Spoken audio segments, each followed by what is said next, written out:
দর্শক, অনেকের কাছেই সোলার সিস্টেমের ইনিশিয়াল যে খরচটা আছে, প্রাথমিক যে খরচটা আছে, এটা বেশি মনে হতে পারে।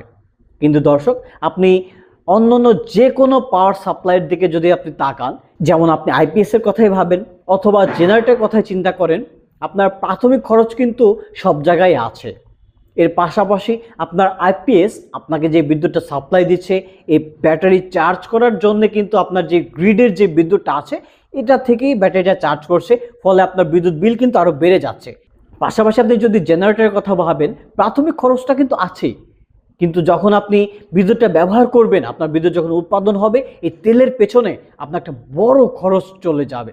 কিন্তু আপনি যদি সোলার সিস্টেম ব্যবহার করেন, আপনার এই ইনিশিয়াল খরচটা অন্যান্য যত পাওয়ার সাপ্লাই মেকানিজম আছে তাদের মতোই আপনার এই খরচটা, কিন্তু আপনার যে বিদ্যুৎটা উৎপাদন হচ্ছে, এই বিদ্যুৎটা কিন্তু আপনি সম্পূর্ণ বিনামূল্যে পেয়ে যাচ্ছেন।